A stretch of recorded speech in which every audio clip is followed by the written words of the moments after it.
नमस्कार दोस्तों, इतिहास गवाह है में आपका स्वागत है। पिछले एपिसोड में हमने यूनिफॉर्म सिविल कोड सीरीज़ को स्टार्ट किया और लास्ट एपिसोड में we spend some time understanding the meaning of the three words in uniform civil code, क्या मतलब होता है, और हमने कुछ एग्जाम्पल से समझा।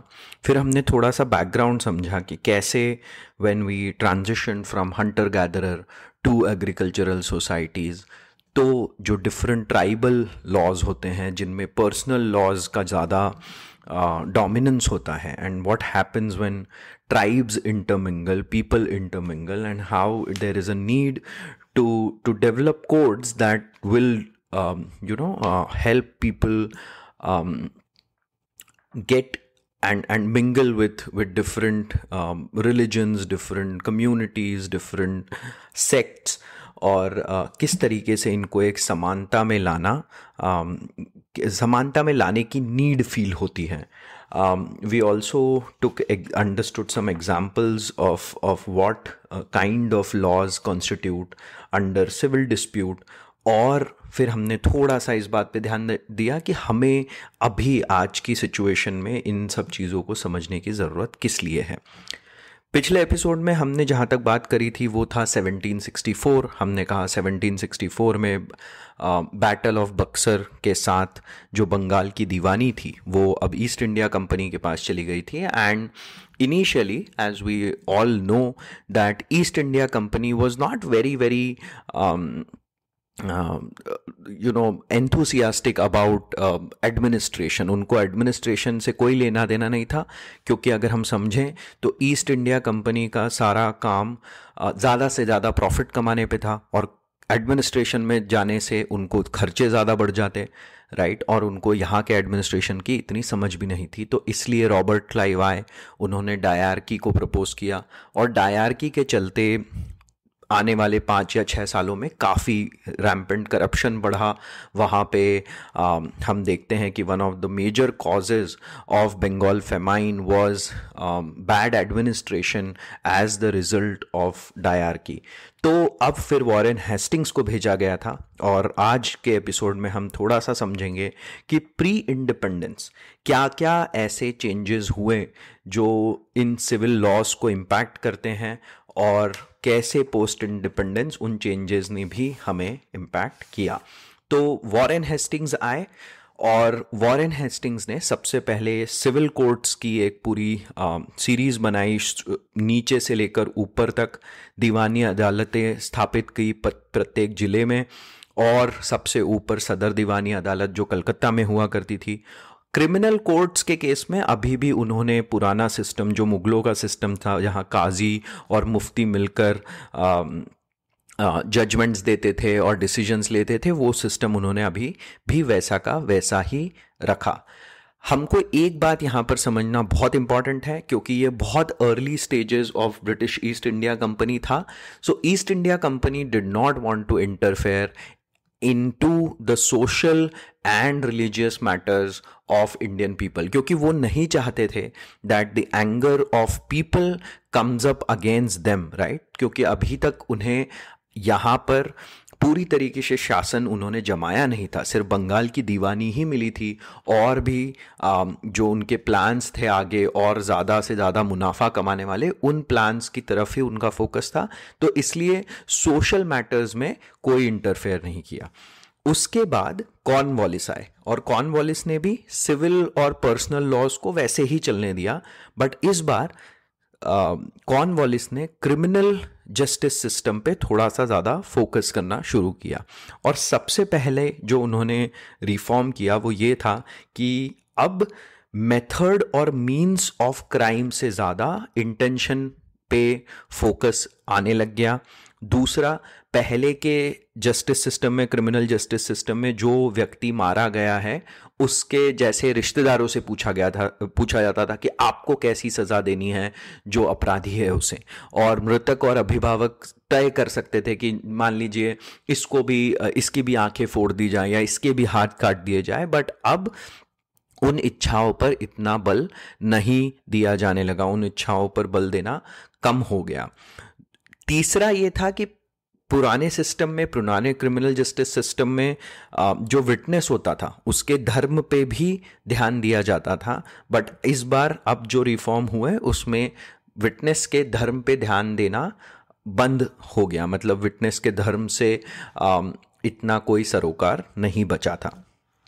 Now as we move forward, हमको पता है, जैसे अगर आप मॉडर्न इंडिया की जो मैंने एक सीरीज करी है उसको सुनेंगे तो आपको समझ में आएगा कि बाय 1813 अब ब्रिटिश स्ट्रैटेजी चेंज हो जाएगी by the time we are in 1813। और स्ट्रैटेजी क्या हो जाएगी? स्ट्रैटेजी हो जाएगी of that of annexation and expansion. मतलब उनको ज़्यादा से ज़्यादा टेरिटरीज को अपने अधीन कर लो और उनको अलग अलग डिवाइडेड रखो so that they don't get United against the British. ऐसा ब्रिटिश ने उस समय सोचा। इसमें फिर आगे चलकर जो एक गवर्नर जनरल आएंगे, विलियम बेंटिक। विलियम बेंटिक जब आएंगे तो विलियम बेंटिक काफ़ी जैसे कहते हैं एक रिफॉर्मेटिव विचारधारा वाले व्यक्ति थे और ये यूटिलिटेरियन जो फिलॉसफी थी उससे काफ़ी ज़्यादा प्रभावित थे। So what is utilitarian philosophy? The simple meaning of utilitarian philosophy is maximising the overall good for maximum people. अब ये मतलब कहने की बात तो ये है कि मैक्सिमाइज कर रहे हैं गुड, बट बार बार हमको ये समझना है कि इफ क्योंकि थे तो ईस्ट इंडिया कंपनी और ब्रिटिश ही, तो वो अपने आप के मैक्सिमाइजिंग के लिए ज़्यादा सोचते थे।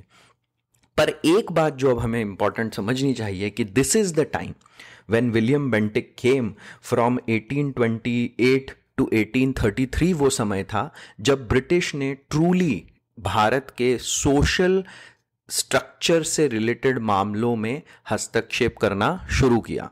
तो पहला तो 1829 में उन्होंने राजा राम मोहन रॉय के कहने पर, राजा राम मोहन रॉय उस समय हमने समाज एवं धर्म सुधार आंदोलन जो था उसमें भी यही समझा था, social and religious reform movement of India, उसमें भी हमने ये समझा था कि Raja Ram Mohan Roy played a major role and it was between William Bentinck and Raja Ram Mohan Roy that finally 1829 में सती प्रथा को अबॉलिश करने के लिए एक औपचारिक कानून लाया गया और फॉर्मली ही लाया गया है। हमको बार बार समझना है, जब भी कोई कानून आता है, कानून आना और उस कानून के लिए सोशल एक्सेप्टेंस डेवलप होने में बहुत समय लग सकता है। कहने का मतलब ये है कि 1829 में सती प्रथा उन्मूलन आ गया था, बट 1987 में भी रूप कंवर जो एक महिला थी वो सती हुई थी देवराला नाम के एक गांव में, तो 1987 तक भी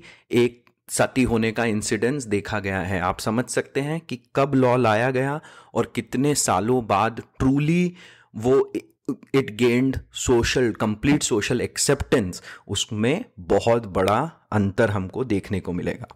अच्छा, अब 1833 में ब्रिटिश गवर्नमेंट गॉट 1833 का चार्टर। ये विलियम बेंटिक के गवर्नरशिप में ही आया था और इसमें क्या हुआ कि अब British wanted to open India for investment, है ना। तो इसलिए ब्रिटिश नागरिकों को भारत में संपत्ति खरीदने का अधिकार मिलना था इसके अंतर्गत। तो अब जब संपत्ति खरीदने का अधिकार मिला तो उनको ये भी ज़रूरी था कि हम यहाँ के लॉज को वो कोडिफाई करें और ऐसे कुछ तरीके से कोडिफाई करें जिससे ब्रिटिश नागरिकों को हेल्प हो यहाँ पर संपत्तियाँ खरीदने में। तो इसलिए फिर गवर्नर जनरल काउंसिल को लॉ बनाने का काम सौंपा गया और इसके अंतर्गत वो एक लॉ कमीशन सेटअप किया गया, फर्स्ट लॉ कमीशन, जिसके चेयरमैन का नाम शायद आपने सुन रखा होगा, थे लॉर्ड मैकॉले। इस लॉ कमीशन के चेयरमैन थे लॉर्ड मैकॉले और इन्होंने एक मैकॉले कोड का निर्माण किया। इन्होंने कुछ प्रस्ताव दिए, इन्होंने कुछ रिकमेंडेशन दिए उस लॉ कमीशन ने।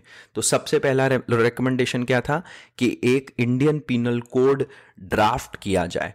ये रिकमेंडेशन है, प्लीज़ ये बात अच्छे से आप ध्यान रखिएगा कि इस समय इंडियन पीनल कोड को ड्राफ्ट करने की रिकमेंडेशन रखी गई। दूसरा एक लेक्स लोकाय का कॉन्सेप्ट दिया गया। लेक्स लोकाय मतलब लॉ ऑफ द लैंड का आइडिया दिया गया कि ज़्यादा से ज़्यादा लोग एक कॉमन लॉ के अंडर लाने जाने चाहिए। इसका आइडिया लॉर्ड मैकॉले ने उस फर्स्ट लॉ कमीशन में दिया। तो अब क्या हुआ है, हमने फिर क्या देखा कि विलियम बेंटिक के अंडर सती प्रथा का उन्मूलन हो रहा है। 1829 में फीमेल इन्फेंटिसाइड के अगेंस्ट एक कानून लाया गया। फिर से कहने का मतलब यह है कि कानून तो तब आ गया था, पर बहुत साल लगे सोशल एक्सेप्टेंस लाने में। आज भी हम देखते हैं लगभग बहुत सारी स्टेट गवर्नमेंट्स ऐसी हैं जो इन नारों पे, जैसे बेटी बचाओ टाइप के नारे जो होते हैं, उन पे अभी भी काम चल रहा है because of the lack of social acceptance, right. But still 1829 में हम देखते हैं कि फीमेल इन्फेंटिसाइड, सती प्रथा एंड इंडियन पीनल कोड इन 1833 के चार्टर में थ्रू फर्स्ट लॉ कमीशन, ये सब चीज़ें अब आ गई थी in existence. So that is a development, हमको ये समझना चाहिए। कोडिफिकेशन लॉ में एक डेवलपमेंट हो रहा है और प्रोग्रेसिव अधिकार, महिलाओं के प्रोग्रेसिव अधिकार which challenge the personal laws that were created within each religion, उसमें हिंदू रिलीजन के अंदर जो महिलाओं के अधिकार है उनको बढ़ाने के लिए कुछ स्टेप लिया गया है, राइट। भले ही छोटा स्टेप है, फिर से समझना है, बट स्टेप लिया गया है। फिर इसके बाद 1853 का चार्टर एक्ट आता है और उस चार्टर एक्ट में भी एक और लॉ कमीशन का गठन होता है which is second law commission under chairmanship of sir John Romilly. और सेकंड लॉ कमीशन फिर से अपना काम करता है कुछ 3-4 सालों तक। और फिर वो क्या सारे रिकमेंडेशन देता है, सबसे पहले तो वो जो 1833 के चार्टर के अंतर्गत जो इंडियन पीनल कोड का रिकमेंडेशन था उसको इम्प्लीमेंट करा जाए, ये सबसे बड़ा एक रिकमेंडेशन दिया जाता है। और फिर इसका इम्प्लीमेंटेशन अल्टीमेटली 1860 में हो जाता है। दूसरा सिविल प्रोसीजर, सिविल केसेस के सिविल प्रोसीजर कोड और क्रिमिनल प्रोसीजर कोड मतलब सीपीसी और सीआरपीसी का भी रिकमेंडेशन सेकेंड लॉ कमीशन में दे दिया जाता है। एंड देन ये कहा जाता है कि कुछ portion of English law such that it does not offend the customs traditions of the native. So कुछ इंग्लिश लॉ के पोर्शंस को भी अप्लाई किया जाना चाहिए, बट ये ध्यान रखा जाना चाहिए कि जो नेटिव कस्टम्स और ट्रेडिशन है वो ऑफेंड ना हो जाए, ठीक है। सो ये अब सेकेंड लॉ कमीशन के अंतर्गत ये सारे रिकमेंडेशन दिए जाते हैं और इन रिकमेंडेशंस पे काम होता है। 1859 में सिविल प्रोसीजर कोड एग्जिस्टेंस में आता है, 1861 में क्रिमिनल प्रोसीजर कोड एग्जिस्टेंस में आता है और 1973 में इसमें कुछ अमेंडमेंट होते हैं। बट आप देखेंगे the larger document is from that time. So 1859 में सिविल प्रोसीजर कोड, 1861 में क्रिमिनल प्रोसीजर कोड, 1860 में जैसे मैंने कहा इंडियन पीनल कोड लागू हो जाता है। फिर इसी दौरान लॉर्ड डलहौजी जो थे वो गवर्नर जनरल थे, तो उन्होंने 1850 में अगेन जैसे राजा राम मोहन रॉय ने विलियम बेंटिक के साथ मिलकर काम किया, वैसे ही स्वामी दयानंद सरस्वती जो थे उन्होंने सॉरी नॉट दयानंद सरस्वती, मैं क्षमा चाहता हूँ त्रुटि के लिए, ईश्वर चंद्र विद्यासागर, इन्होंने लॉर्ड डलहौजी के साथ काम करके 1856 में हिंदू विडो रीमैरिज एक्ट को लाया गया और 1850 में कास्ट डिसेबिलिटीज़ रिमूवल एक्ट को लाया गया। मतलब कास्ट डिसेबिलिटीज़ रिमूवल एक्ट का जो मेन प्रावधान क्या था कि जो अलग अलग कास्ट के लिए जो रेस्ट्रिक्टिव रूल्स बनाए गए थे उनको अब हटाना। हमें एक ये बात समझनी चाहिए कि हिंदू समाज में जो कुरीतियाँ थी उनका कनेक्शन उनका कनेक्शन कास्ट एंड जेंडर से रिलेटेड होती थी। हमने जैसे पहले भी देखा कि जो सती प्रथा उन्मूलन या फीमेल इन्फेंटिसाइड उन्मूलन है वो जेंडर रिलेटेड थी। जो कास्ट डिसेबिलिटीज़ और हिंदू विडो रीमैरिज एक्ट, ये दोनों में कास्ट और जेंडर का ही हमको रोल दिख रहा है। तो 1856 1857 तक आते आते हम देखते हैं कि a number of these acts and rules were set up, laws were made which kind of paved a way for women empowerment in the later years and in the next century. At the same time codification of laws पे ध्यान दिया गया और हमने समझा CRPC, CPC, IPC ये सब bye 1860 existence में आ चुके थे। अब यहाँ पर एक और पड़ाव आता है और वो पड़ाव है 1857 का first war of India's independence. इस वॉर के बाद हमें पता है कि ब्रिटिश थोड़े से हिल गए थे और उनको ये समझ में आ गया था कि अब ये जो इंडिया का एडमिनिस्ट्रेशन है ये डायरेक्टली क्वीन के या क्राउन के कंट्रोल में लाना ज़रूरी है। और इस समय से अब जो ब्रिटिश क्राउन था वो इंडिया का भी मतलब इंडिया के लिए भी रिस्पॉन्सिबल बन गया। और इसके चलते अब क्या हो गया था, पॉलिसी क्या हो गई थी, पॉलिसी ये हो गई थी कि आप सारी टेरिटरीज को एक कर दो, इनडायरेक्टली मैनेज करो और उनको यूनिफाई कर दो। और इसलिए यूनिफाई कर दो क्योंकि इसमें rail, communication, transport, banking in सब को अब बनाने की ज़रूरत थी और इसके लिए यूनिफिकेशन और इनडायरेक्ट कंट्रोल की ज़्यादा ज़रूरत थी। इसी के चलते फिर 1861 में थर्ड लॉ कमीशन को फॉर्म किया गया under chairmanship of John Romilly. And 1861 से 1870 तक इस कमीशन ने बहुत सारे अलग अलग एक्ट लाए जिन्होंने सिविल प्रोसीजर कोड और सिविल प्रोसीजर कोड में जो सब्सटैंटिव लॉ होते हैं, प्रोसीजरल लॉ होते हैं, उनको और स्ट्रेंथन करा। तो इसमें फिर क्या क्या आया, Indian succession act in 1865, contract act in 1872, the Evidence Act in 1872, Transfer of Property Act in 1882 and Oath Act of 1873 जिसमें एक अमेंडमेंट किया गया था 1969 में। तो ये अब आप समझ रहे हैं ना कि जैसे जैसे हम आगे बढ़ते जा रहे हैं आप देखेंगे कि अब ये कोडिफिकेशन ऑफ लॉ बहुत ज़्यादा प्रोमिनेंट हो गया है and more laws are getting codified as the British are ultimately exerting their control and understanding कि अब हमें सोशल मामलों में भी हस्तक्षेप करना ही पड़ेगा। They are not anymore staying away from it। और इस as we move forward by 1870 ये बात बहुत ज़्यादा क्लियर हो चुकी है कि इनके लिए अब और ज़्यादा सोशल इंटरफेरेंस करके इनमें और हमको लॉज बनाने होंगे। एक बात इस इंटरफेरेंस की जो मैं फिर से बता रहा हूं कि सोशल मामलों में इंटरफेरेंस का जो तरीका है, आप देखेंगे कि जितने भी लॉज अभी तक आ रहे हैं वो सारे हिंदू समाज में जो कुरीतियां हैं उनको एड्रेस करने के लिए धीरे धीरे करके लाए जा रहे हैं। और ये बात को मैं फोकस में इसलिए रखना चाहता हूं क्योंकि हम जो मुस्लिम पर्सनल लॉज हैं, ट्राइबल लॉज हैं, उन पे पूरा अलग तरीके से अच्छे से उस पे भी एक डिस्कशन करेंगे as we go ahead in this series. फिर जैसे मैंने कहा कि कास्ट और जेंडर ने एक बहुत बड़ा रोल प्ले किया था इन पर्सनल लॉज। फॉर एग्जाम्पल ब्राह्मण, क्षत्रिय, वैश्य और शूद्र जो हैं उनके लिए अलग अलग दंड बताए गए हैं, ठीक है। तो फिर इन्होंने जो हिंदू लॉज के लिए जो मनुस्मृति है जो मैंने आपको पहले बताया था उसी को स्टडी किया और उसमें से फिर इन लोगों ने जो एक्ट्स हैं वो बनाना शुरू करी। सो अब क्या हुआ है, 1872 में स्पेशल मैरिज एक्ट लाया गया और इस मैरिज एक्ट में इंटरफेथ मैरिजेस के लिए प्रावधान रखा गया। उसमें ये कहा गया कि interfaith marriages are possible without conversion. इसकी जो एज लिमिट रखी गई वो 18 ईयर ओल्ड रखी गई स्पेशल मैरिज एक्ट में। और इसमें कंसेंट की बात कही गई कि दोनों पार्टीज का कंसेंट होना चाहिए प्लस विटनेसेस होनी चाहिए।